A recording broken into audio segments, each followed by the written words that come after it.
Hey everybody, it's Craig with Smartphone Envy, and today we're going to take a look at the Nokia C6. It's a quad band GSM phone, also quad band 3G, runs on the AT&T 3G networks here in the US. Phone weighs in at 150 grams, puts a little bit on the heavier side. Build quality materials pretty much cover the gambit of all of it. You've got some nice high-grade plastic here on the front of the display as well as around the rim of the display. Got a very nice metal rim around the entire perimeter of the keyboard. Got a nice metal backing here on the back of the display, and at the same time you've got a very cheap, thin, plasticky battery cover. So pretty much covers everything. And again, it weighs in at 150 grams. Size comparison wise, next to a Droid Incredible. Give you a little idea in comparison there as far as height and width. And give you a look at thickness of the two. There you go. Taking a look around the C6, on the bottom is the charging port. On the left hand side is the micro SD card slot along with the cover for it. On top is the 3.5mm headphone jack along with the micro USB port. It also has a cover. On the right hand side is the volume rocker up and down, the lock unlock key, and the dedicated camera key. On the back of the phone is a 5-megapixel camera with Carl Zeiss optics. Has autofocus, LED flash, geotagging, and face and smile detection. Shoots VGA video at 30 frames per second. Underneath the battery cover, if it'll cooperate and come off, there we go. You've got a 1200 milliamp battery rated at 7 hours of talk time on 2G, 5 hours of talk time on 3G, and you can see the SIM card slot is directly above it. On the front of the C6, let's get that on there just right. Sorry about that. On the front of the C6, in the upper right hand corner you've got a front facing camera for video calls.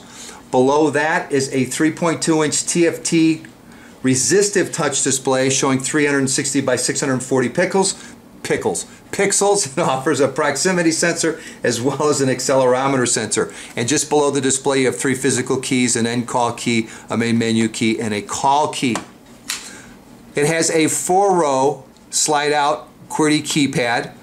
Numbers and symbols are accessed through the function key. It also has a directional navigation pad over here on the right. As far as memory is concerned, the C6 has 200 megabytes of RAM. Memory can be expanded an additional 16 gigabytes through the use of micro SD cards.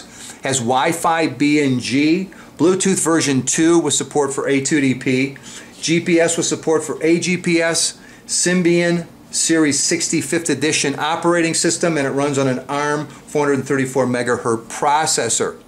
Taking a little closer look at the user interface, you've got 6 different panels, 5 of which can be customized either with widgets, bookmarks, or application or contact shortcuts.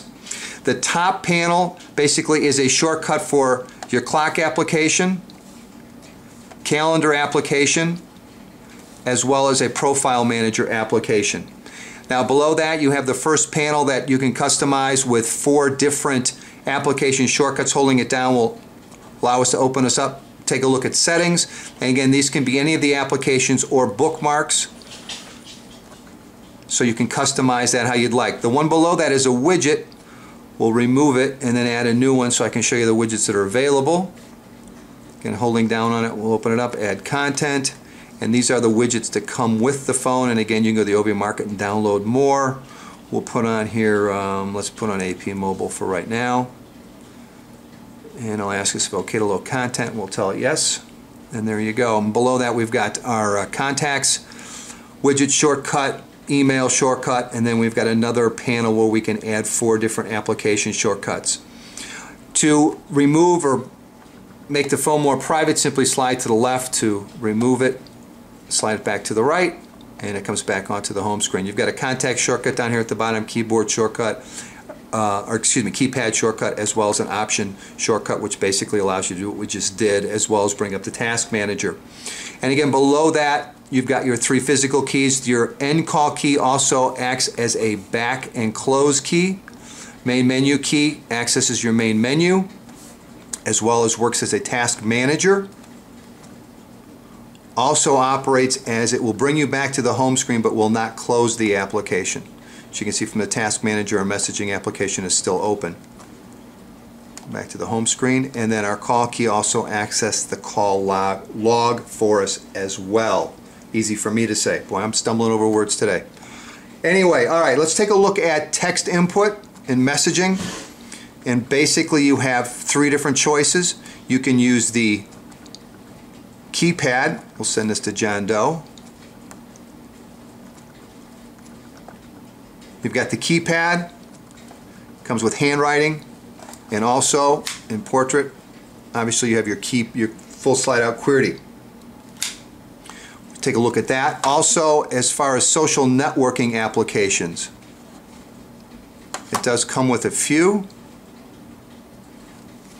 It offers you Facebook, MySpace, and Friendster, and again you can go to the Ovi store and download more of those. Let's take a look at the gallery application. I took a few shots with the camera earlier today, along with a video, and again it has a 5 megapixel camera with Carl Zeiss optics.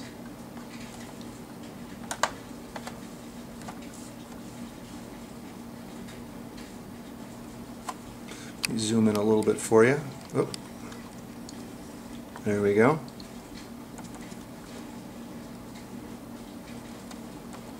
And again, you can double tap to zoom in and zoom out. It also has a zoom bar on the side.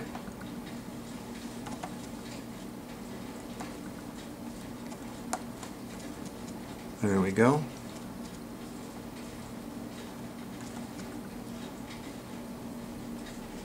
And the detail, I was actually pretty impressed with the camera for 5 megapixel. Looked at a lot of 5 megapixel camera photos recently, and quality was quite good.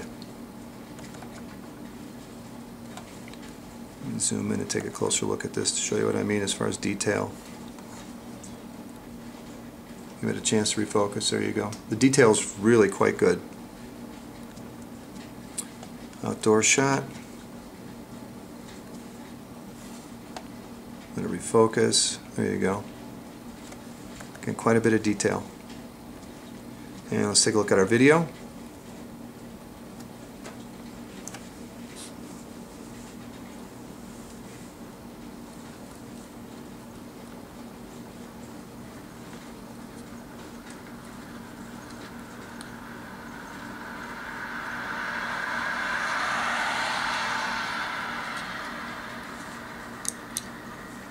All right.